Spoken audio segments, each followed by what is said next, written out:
Selanjutnya kita ngaji kitab Ihya. Pada minggu yang lalu sudah membahas 11 adab zuhir bagi para musafir, ya, yaitu orang yang akan meninggalkan kampung halaman untuk menuju sebuah kota, sebuah negara. Ya.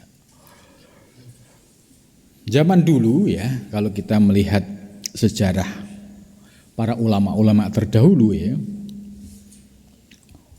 itu perjalanan antara Irak, Baghdad, ya, kemudian Syam atau Damaskus, terus Mesir, ya, itu kota-kota besar yang menjadi pusat kajian keilmuan, ya. Itu ulama-ulama besar itu kan kebanyakan dari sana, ya, berawal dari Iran, ya, seperti Imam Ghazali ini juga dari Iran, Syekh Abdul Qadir Jailani juga dari Iran, kemudian musafir, ya, pergi menuju Baghdad, ya. Baghdad saat itu menjadi pusat keilmuan Islam,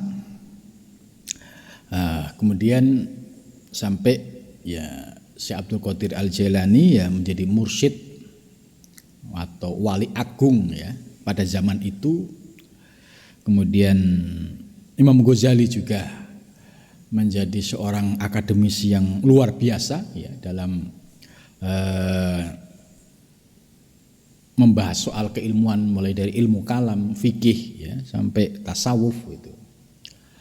Kemudian Imam Ghazali setelah dari Baghdad pergi menuju Damaskus, ya, yaitu negeri Syam di sana.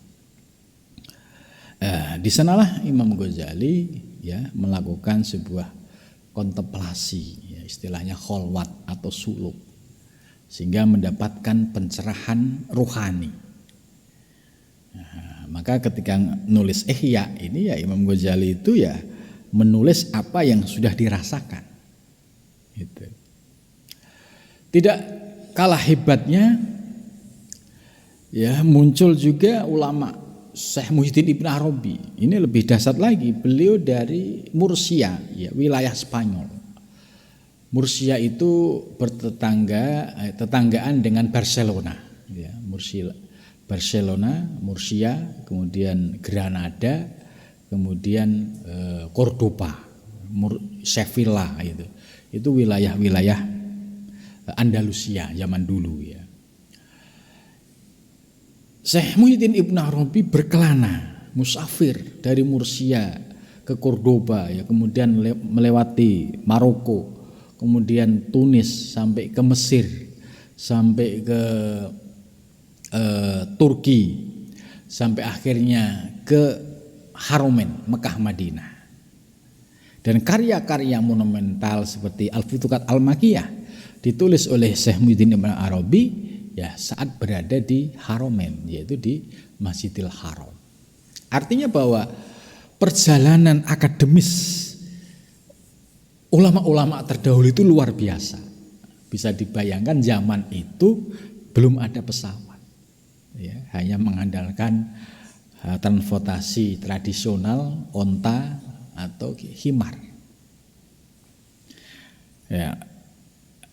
Maka seharusnya, ya, generasi-generasi zaman sekarang itu bisa melampaui itu, karena sudah dibantu dengan teknologi, ya, yaitu, ya, transportasi modern, atau ditambah zaman sekarang ini kita bisa ngaji dengan masyayikh di Mesir, masyayikh di Lebanon, masyayikh di Damaskus, itu bisa live ini.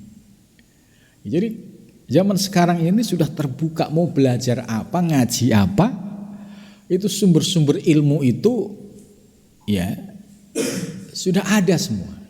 Itu, ya, di Mesir contoh, ya, banyak masyayikh yang sudah live online. Begitu juga di Damaskus, ya, ada Syekh Rajab Dib, ada Syekh Yasir Al-Qudmani, ya. Kemudian Di Mesir itu Syekh Muhanna ya yang ngajar rutin tasawuf. Kemudian Syekh Khotib di Lebanon itu juga ada Syekh Abdul Halim. Ini rata-rata ngajinya sudah pakai live semua. Jadi artinya ya peluang untuk mengakses ilmu, ya, berguru dengan para masyayikh ini semakin terbuka gitu. Itu. Ya. Nah, pada malam ini kita akan melanjutkan pada pembahasan wa amal adzabul batinah. Ya, adapun adab yang sifatnya batin, ya, Imam Ghazali itu tertib rapi ya membahas adab lahir 11 itu ya semua penting semua. Kemudian adab batin seperti apa? Fafil faslil awal, dan itu pada fasal al-awal yang pertama, bayanu jumlatin minha, yaitu menjelaskan ya jumlah ya diantaranya. Wa jumlatuhu alla yusafira illa idza kana ziyadatu dinihi fis safar. Ya, salah satu yaitu bahwa tidak boleh untuk melakukan perjalanan kecuali dalam perjalanan itu ada tambahan ziyadah dinihi, yaitu ada tambahan ilmu terkait ilmu agama fis safar, di dalam perjalanan.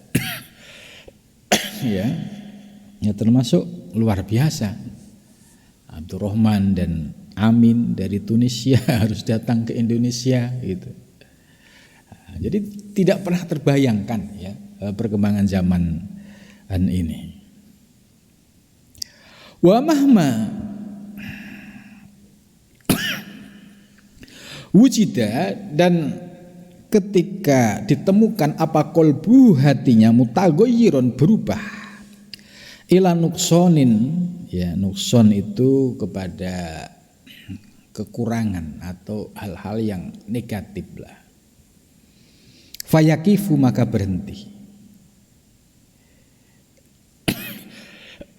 Maksudnya begini, awal ingin perginya itu orientasinya ilmu, itu kan. Ya, saya mau ngaji dengan para masyayikh.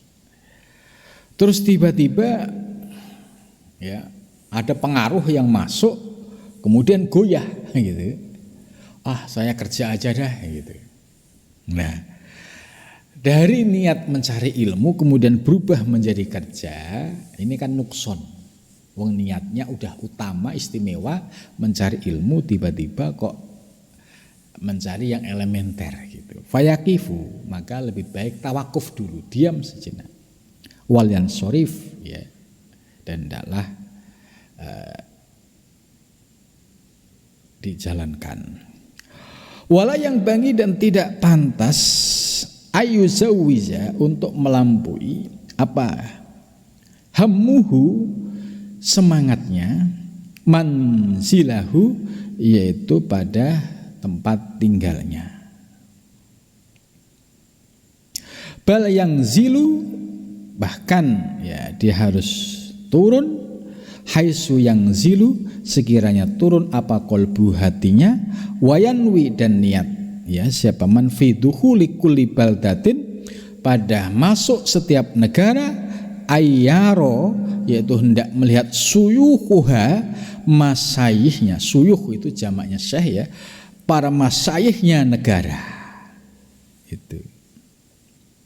Jadi ya usahakan kalau sudah masuk di sebuah negara itu, istilahnya kalau bahasa kita santri ya, kalau sudah masuk ke sebuah kota atau negara, ingat ulama besar siapa yang ada di sini. Kalau masih hidup, masih sugeng, ya kita sowani. Kalau sudah meninggal, ya kita ziarahin. Itu. Jadi ayyaro suyukuha, itu ketika dukhuli kulli baldatin. Ya, baldah ini konteks antar negara. Ya. Tapi kalau kita di Indonesia ya misalkan silaturahmi ke Jawa Timur, Jawa Tengah ya, itu bisa ingat di sini ada tokoh, ada ulama yang sepuh ya, kita tabarukan kepada masyayikh tersebut. Wastahidu dan bersungguh-sungguh. Nah, berbeda dengan niatnya mencari guru gitu. Kalau niatnya mencari guru ya masuk ke sebuah negara ya nyari informasi dulu. Ya, misalkan kita masuk ke negara Mesir lah. Itu harus bisa membaca situasi ya di Mesir sana, bagaimana para ulamanya di sana. Karena ada ulama ya Ahlus Sunnah wal Jamaah, ada juga yang agak ke kanan-kananan. Nah, ini kalau sampai nggak memahami peta ini ya, dianggap pulang dari Mesir itu ya insya Allah anaknya itu memiliki pemikiran Azhari misalkan. Tapi kalau di Mesirnya salah gaul, salah milih halakoh, ketemu yang agak ke kanan-kanan, ya pulang bisa galak dia gitu. Nah, ini menurut Imam Ghazali ini penting, harus cari informasi, dan kalau sudah ketemu, saya ingin mendalami di bidang tasawuf, bidang thariqah, ya carilah ulama tasawuf, ulama thariqah yang memang ahlinya dalam bidang itu. Wastahidu dan bersungguh-sungguh, wastahida ayastafida hendak mengambil faidah. Ya ayastafida itu ya di situ mau tabarukan, mau mengikuti halakoh itu. Min kulli wahidin, dari tiap satu, minhum, dari para mereka masyayikh, adaban sebagai adab ya, adaban sebagai etika atau sebagai adab, au kalimatan atau kalimah, lian tafi'ah, supaya bermanfaat biha dengan kalimah.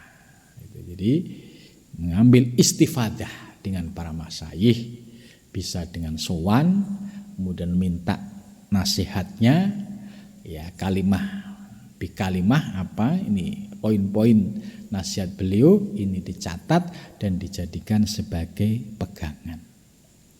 Jadi kalau datang ke masyayikh ya selain kita tabarukan bisa muwajahah, ya jangan lupa ya minta ya satu kalimah yang bisa memberikan manfaat kepada diri kita untuk menjadi pribadi yang bisa mendekatkan diri kepada Allah Subhanahu wa taala. Ya pasti kalau yang kita sowani ulama-ulama yang alim, alamah ya, ulama-ulama yang istilahnya memiliki basyirah ya, itu pasti bisa memberikan kalimah-kalimah yang tepat sesuai dengan kebutuhan para murid yang menghadapnya itu.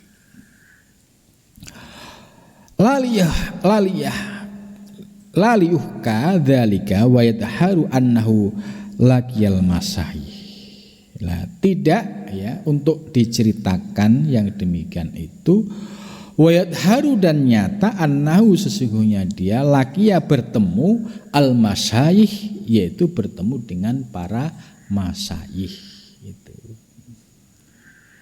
Ya, sudah punya daftar masayih di sebuah kota atau di sebuah negara. Wala yukimu dan tidak boleh tinggal diam atau tinggal bibaldatin di sebuah negara aksaru lebih banyak min usbuin dari seminggu, au asrota ayamin atau 10 hari. Nah ini ya harus dipahami yang lebih tepat ini. Kalau memakai teks ini yang mau kuliah S1, S2 di Tunis, di Mesir misalkan, di Maroko, hanya walayukumi bibaldatin aksar min usbuin, baru seminggu pulang, 10 hari pulang, ya capeknya belum hilang ini gitu kan. Jadi ini maksudnya ya, ini kalau hanya kita silaturahmi saja. Tapi kalau tujuannya untuk talabul ilmi, ya tujuannya untuk mondok ya, kalau di kita ini ya mondok di pesantren. Nah, kalau keluar negeri ya sekarang sudah kuliah S1 atau S2, S3 gitu ya.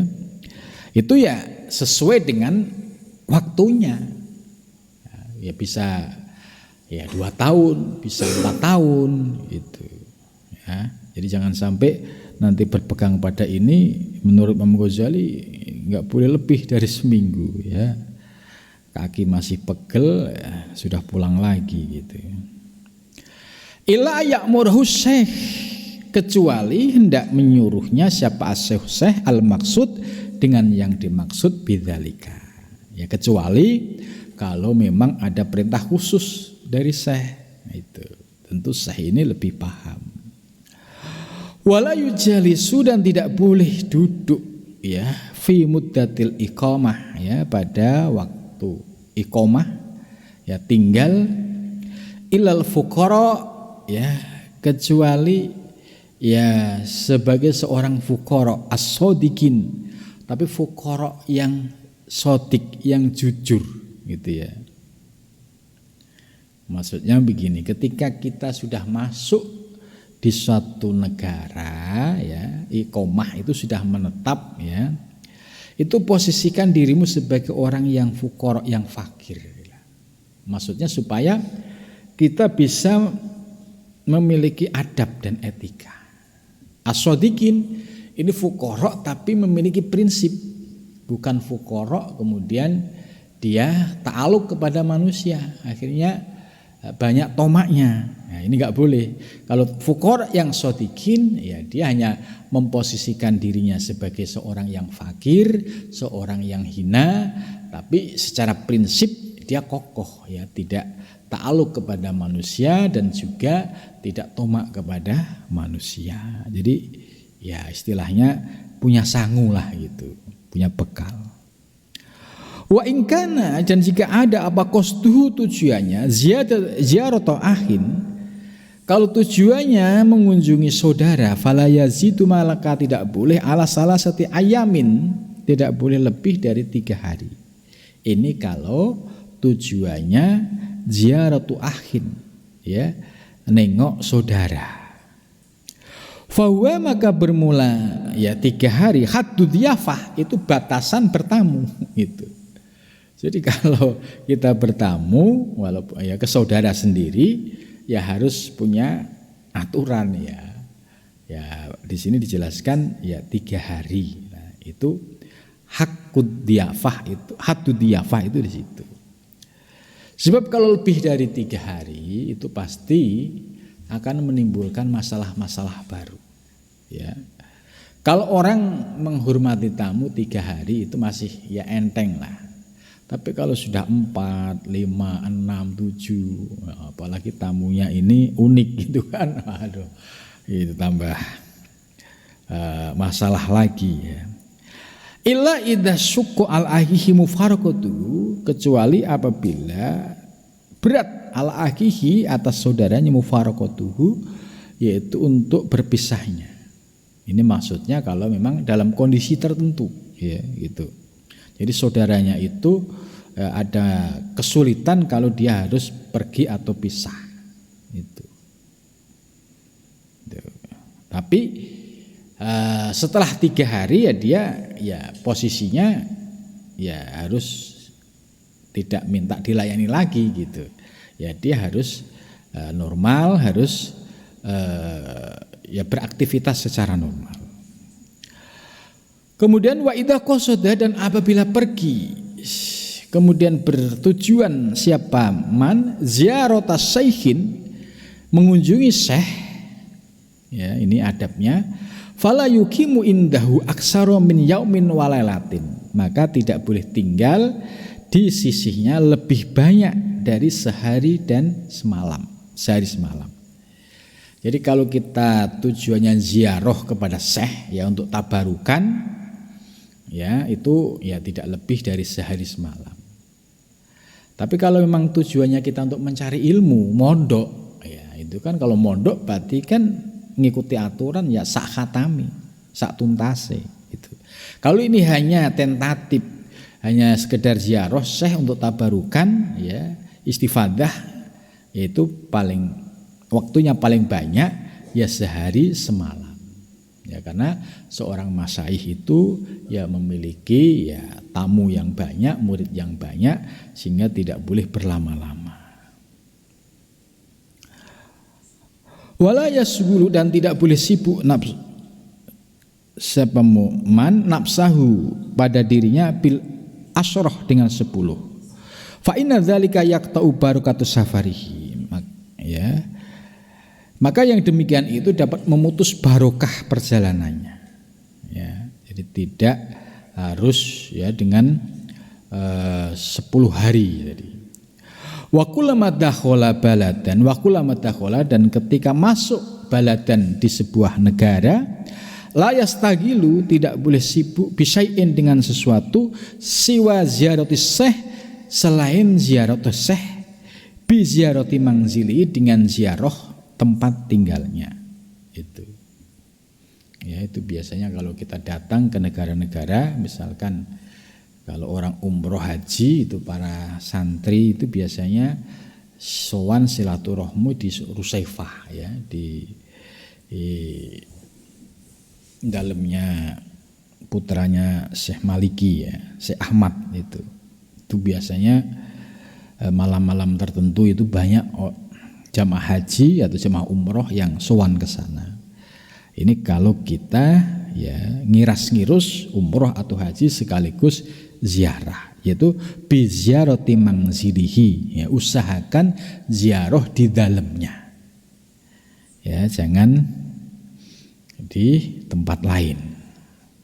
Fa in kana, maka apabila ada fi baitihi, di dalam rumahnya. Bagaimana kalau syekhnya itu ada di dalamnya? Fala yaduku, maka jangan mengetuk itu pintu, tok tok tok itu, alaihi, atasnya, babahu, pintunya. Jadi tidak adab kalau kita seorang murid mau sowan ke kiai kemudian mengetuk pintu, misalnya apalagi ngetoknya kenceng lagi, terus tambah salamnya kenceng juga gitu. Nah ini sebagai adab, tidak boleh ngetok pintu seorang masyayikh yang jelas-jelas ada di rumah. Ya, berarti kita disuruh nunggu sabar. Wala sayastadinu, dan tidak boleh meminta izin alaihi, atasnya, ila ayyahruja, untuk keluar. Ini ada berikutnya ya, tidak boleh setelah ketemu ya kemudian jangan lantas buru-buru ingin balik, ingin pulang. Ya ngikutin ya sampai syekhnya itu ya sudah cukup misalkan, ya baru kita keluar. Jangan sampai syekhnya lagi istilahnya masih ingin menyampaikan sesuatu tapi kita sudah buru-buru ingin pamit itu. Fa idza kharaja taqaddama ilaihi bi'adzabin. Nah, kalau seandainya keluar maka utamakan ilaihi, kepada syekh, bi'adzabin, dengan adab. Fasallama, maka salam, alaihi, atasnya. Jadi kalau misalkan keluar utamakan adab ya dengan bersalaman ya. Wala yatakallamu, dan tidak boleh bicara baina yadayhi, di hadapannya, illa ayas alahu, kecuali hendak bertanya. Ini adabnya. Biasanya seorang syekh itu ya tanya satu-satu. Ya ini siapa, ini siapa, ini siapa gitu. Maksudnya jangan ya, sebagai tamu tapi belum ditanya sudah cerita ngalor ngidul. Apalagi ya cerita tentang kehebatan dirinya di hadapan syekh. Nah, ini sudah termasuk yang laisa adaban, yang sudah tidak punya adab. Fa in sa'alahu, maka apabila dia bertanya kepada syekh, ajaba bi qadri soal ya, maka jawab sesuai dengan pertanyaan gitu loh. Kalau dijawab dari mana, itu ya dijawab sesuai dengan pertanyaan. Jangan ditanya dari mana, kemudian jawabnya muter-muter ngalur ngidur, enggak selesai-selesai. Ini juga termasuk kurang adab. Wala yas'aluhu an mas'alatin malam yasta'din aula, dan tidak boleh bertanya tentang satu masalah yang tidak diizinkan awalan, aula atau tidak awalan ya. Wa idza kana fis safar, maka apabila ada di dalam safar, fala yuksiru, maka tidak boleh memperbanyak dzikru aimatil budan. Nah, ini penting ini. Kalau sudah masuk sedang bepergian, tidak boleh memperbanyak mengingat makanan negara, wa ashiyaiha, dan orang-orang dermawannya, wala dzikru asdiqaihi, dan juga tidak boleh menyebut teman-temannya fiha di dalam buldan. Ini artinya kita menghindari untuk tomak ya. Untuk tomak, untuk berharap kepada bantuan kepada manusia. Wal yadkur masayikha wa fuqaraha. Wal yadkur, dan ingatlah masayikha, yaitu para masayikh yang ada di negara itu ya, wa fuqaraha, dan ingat orang-orang fakirnya ya, supaya hati kita tetap bisa lembut, bisa adab ya, tidak ta'aluk kepada manusia. Wala yahmalu fi safarihi ziyaratu kuburil sholihin, dan tidak boleh menyanyiakan waktu dalam perjalanannya, yaitu ziarah kubur sholihin. Ini jadi kuburiyun ya, ini diajarkan oleh Imam Ghazali gitu. Di mana kita berada, di situ ada makam para aulia, orang-orang solih, ya kita diperbolehkan untuk ziarah kubur orang-orang solih. Bal yatafaqqadaha fi kulli qaryatin wa buldatin. Ya, bahkan ya usahakan ya untuk selalu ziarah kalau melewati misalkan setiap desa atau tiap negara di situ ada makam orang solih, ya diusahakan untuk ziarah. Walayat haru hajatahu, dan tidak boleh menampakkan hajatnya illa biqadri dzarurah, kecuali dengan kira-kira dzarurah. Wa ma'aman, dan serta orang yakdiru, yang mampu ala izalatiha, untuk mengatasinya. Jadi enggak boleh curhat soal kesulitan-kesulitan ya, kecuali darurat sekali. Boleh kepada orang yang bisa menyelesaikan masalah. Wa yuzalimu fit thariq, dan hendaklah mulazamah di dalam perjalanan itu, yaitu zikir, membaca Quran, bihaitsu la yasma'u ghairuh, sekiranya tidak didengar oleh yang lain. Wa idza kallamahu insanun falyatruk adzikra wal yujibhu ma dama yuhdisu summa liyarja ila ma kana alaihi. Fa in tabarumta nafsahu bisafar au bil iqamah fal yukhallifha fal barakatu fi mukhalafatin nafsi. Ya, jadi fa in tabarumta ini maksudnya jika mengalami kebosanan ya, sebab bosan itu pasti terjadi.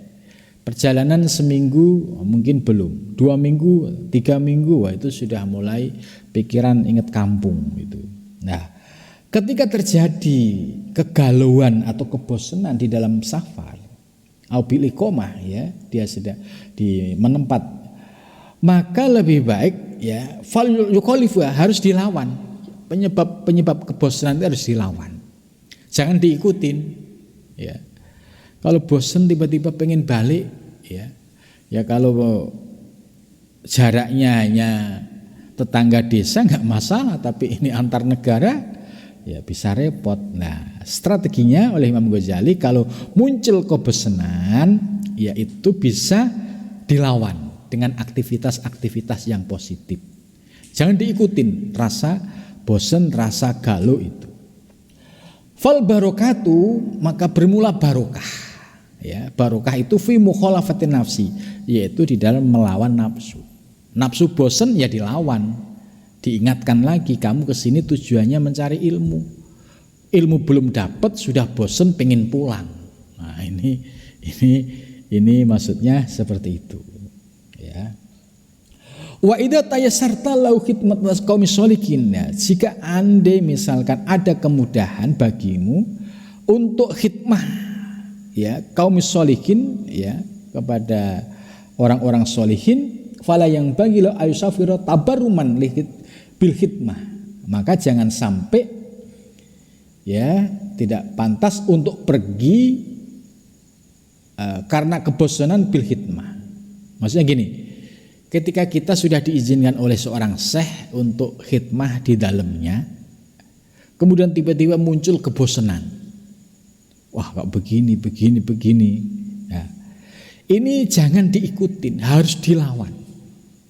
Nah, terus diingatkan bahwa seandainya misalkan dia pergi dari rumah syekh tadi karena faktor bosen, ya, dia posisinya khidmah itu sesungguhnya posisi yang mulia, maka apabila dia pergi dari rumah syekh tadi, kufronu nikmatin, termasuk orang yang kufur nikmat. Jadi kalau ada santri dapat kesempatan khidmah di rumah kiai, kemudian muncul kebosanan, kok terus tiba-tiba pergi, ini termasuk santri atau salik yang kufur nikmat. Karena di balik khidmah di rumah kiai, di rumah masyayikh, ini pasti nanti akan